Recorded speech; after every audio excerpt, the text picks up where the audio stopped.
At kutapan. Hello. Sa Ate Jelly ah. Hello. Uy. Mukbang buko sana.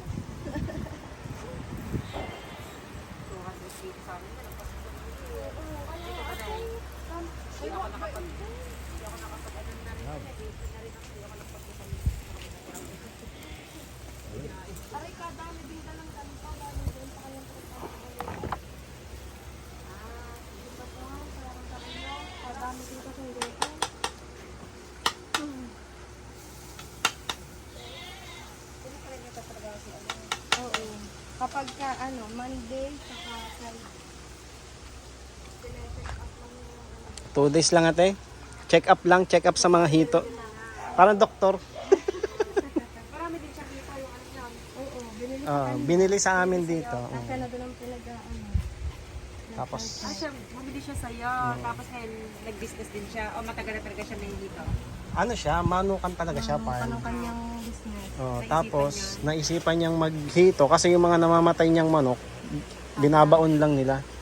E di, kaysa daw sa ibaon nila, ipapakain na lang nila sa hito. E di, Pwede yan, pakain naman ng dito. sa isang araw kasi, ang namamatay na manok, 200. Anong manok na worth it? Ganyan. Ano ba? Bakit ba may peste naman? Nasa 100,000 ang manok. Oo. Minsan may mag-alaga din na ganun. Na-stroke. Mga 200 na manok sa isang araw. Yan. Sa isang buwan lang kasi ang harvest 30 days lang. Edi kaysa daw baon ng ibaon, nahihirapan pang ibaon. Wala ka ng hito niya, ano gan. Laki din. Laki ng ano niya, nung pinagawa niya. Tapos ang binili niya sa ang binili niya sa amin ay 27,000 na piraso. Kasi yun, ako na din ang kinuha niya na Maliit pa yung binili niya. nga ganun pala. Ngayon, ang lalaki na. Ang lalaki na ngayon, 2 months na eh. Ang lalaki na ngayon. Benta rin niya. Ibibenta namin. Tapos, bibigyan niya ako ng porsyento. Tapos, bukod pa yung tutubuin ko. Gano'n. Ay, ayos din. Kasi wala naman siyang gasto sa pagkain ng hito. Yun lang. Pinapakuluan lang ng kaunti para lumambot. Tapos yun ang pagkain ng hito, yung mga manok na patay.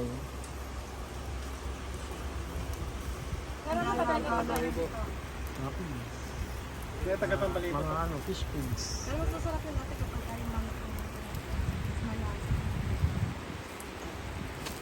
Mga floating feeds. Baboy. Baboy, yung pwede rin, baboy. Basta palalambutin lang muna. Dati nga, pinapakain ko dyan, mga 7 ka lang isda. Pwede na yan.